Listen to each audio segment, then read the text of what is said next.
welcome back, Ian. Give it up for Ian Wallace, of course. Thank you. It's nice to have you back. It worked so well last time, we thought we'd just get him back once in a while. Last time, yeah. Mandy, how are you? Are you on the phone? I am here. Hello, boys. Hello, how are you doing? I'm all right, thanks. How are you? We're good. Tell us about your dream. Oh, it's a little bit crazy. I'm stood on a beachfront at a river mouth, and Yeah. I can see 7 tornadoes out at sea.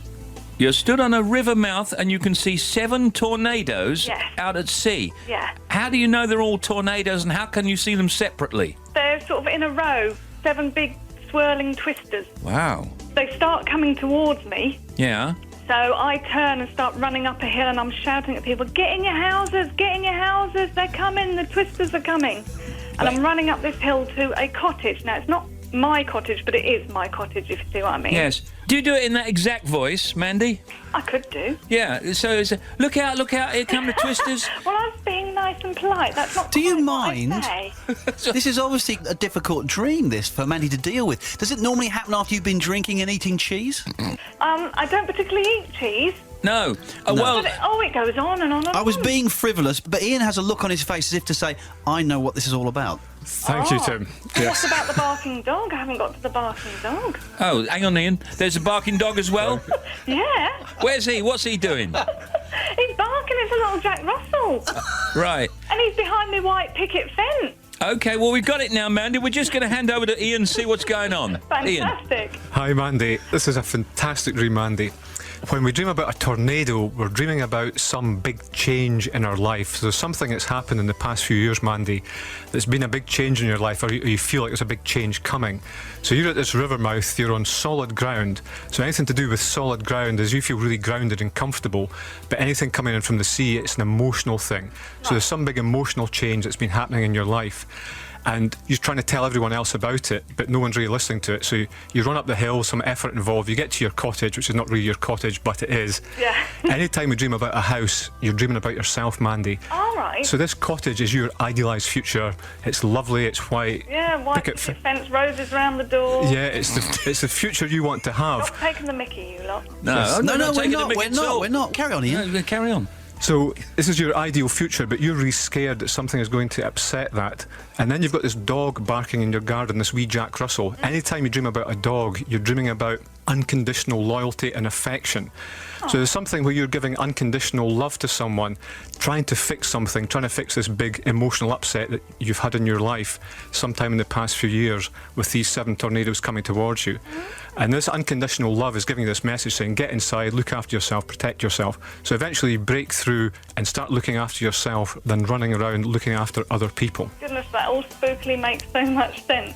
Well, that kind of makes sense to me. The 7 tornadoes, the relevance is, would that represent a week or something like that, maybe? It could be a week, Steve. It could also be 7 years. It could be 7 things, 7 elements that have been happening in Mandy's The life. fact that there's 7 every time does mean something. Yes. It's very That interesting. is fascinating, that, yeah. Okay, we've lost interest now, Mandy. Thanks very much. Thank you. Bye. Ta-da. Bye. Ian in Kent. Ian regularly, that's more than weekly, has a dream where he's reversing a car, usually downhill, into a parking space when the brakes fail. He always avoids hitting anything, but recently it's gone further. So that in the dream, he's now telling someone, I've had dreams like this. This is in the dream, he's saying this, and now it's actually happening, if you see what I mean. So what's all that about? Anytime we dream about cars, we're dreaming about our own drive and ambition in our waking life. And if he's reversing a car, then he's made some decision that he wants to reverse out of. He's made a commitment and he's decided it's not for him, so he's trying to get back out of it. And it's going downhill, so he finds it quite easy to reverse this decision.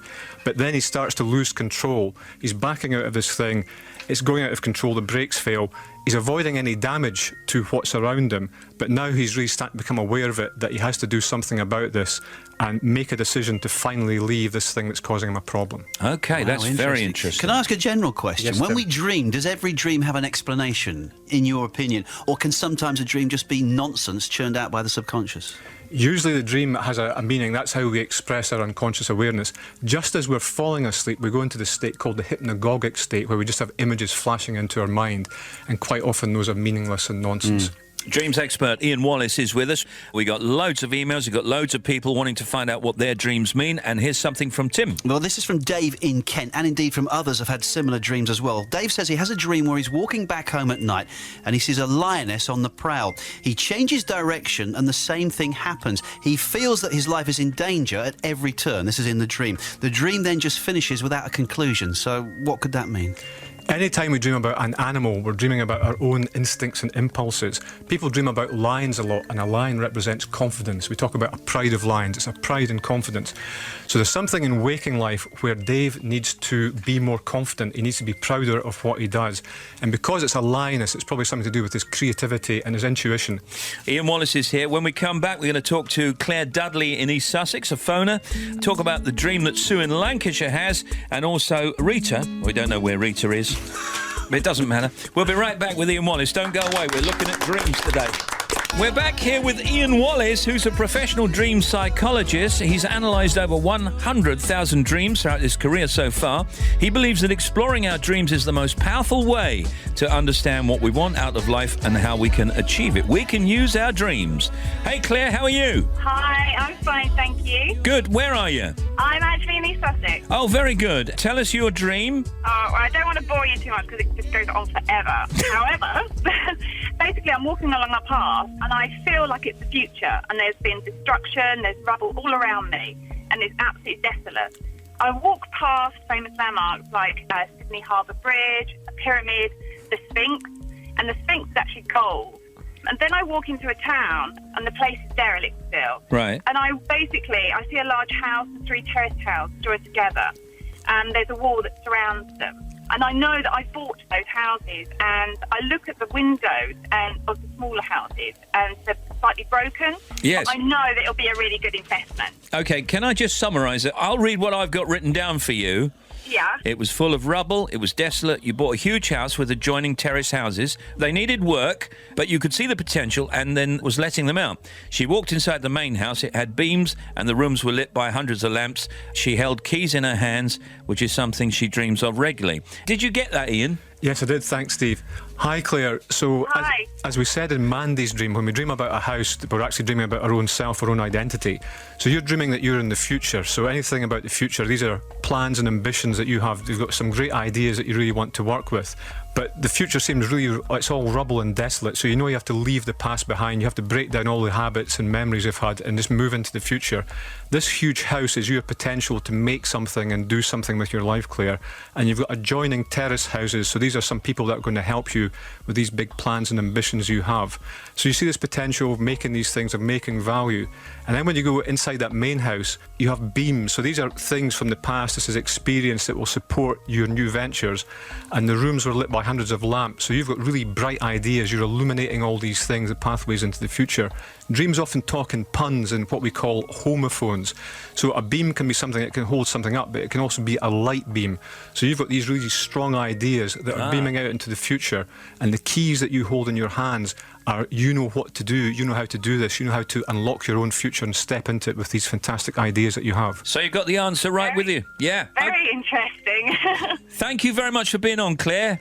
You're welcome. Okay, here we go. Sue has suffered for as long as she can remember with nightmares where she's teetering on the edge of a tall building or ladder or rock face that are crumbling away.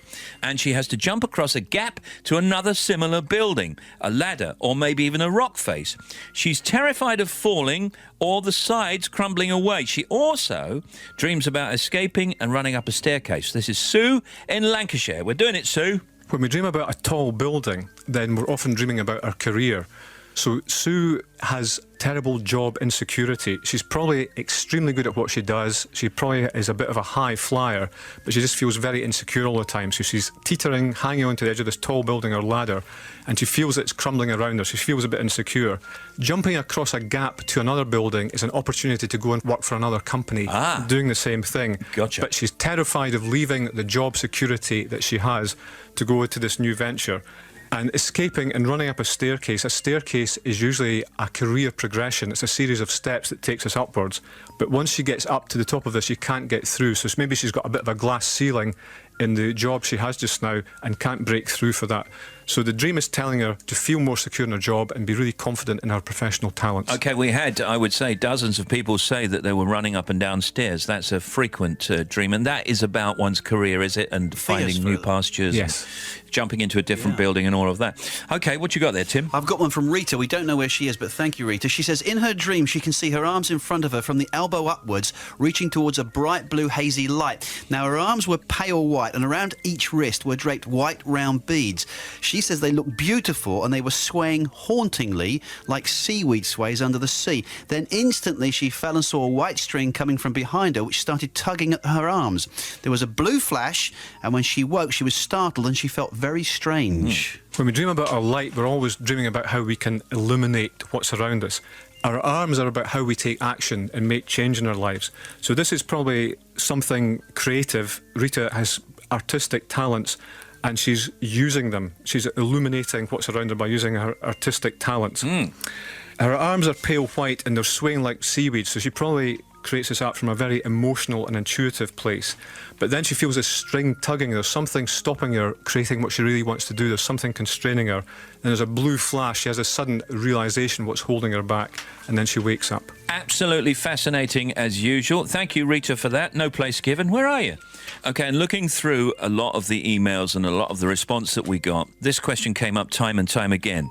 Just give us very, very briefly, because we do have to go, the definitions of dreaming about birth and death. There's no real good or bad in dreams, but dreams about birth and death can be very, very scary. Well, let's do death first of all. If you dream of death. So if you dream of death, there's a big, big change in your life. There's a transformation where you have to leave the past behind and step into a new future.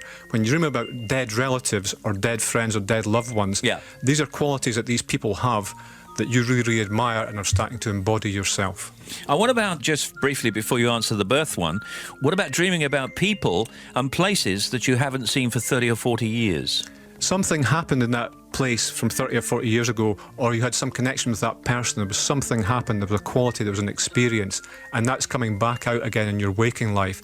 And you dealt with it in a certain way back then, and it's just showing you how to deal with it now. Okay, and birth? Anything to do with birth is something that we're bringing into life, something that we're creating. It's usually a labour of love that's very close to our heart. Ian Wallace, the dream expert, will return in a few weeks' time, hopefully in midsummer. So thank you very much for that. Have a lovely summer, and we'll see you in the middle of it, okay? Thank you. Ian Wallace, dreams can come true.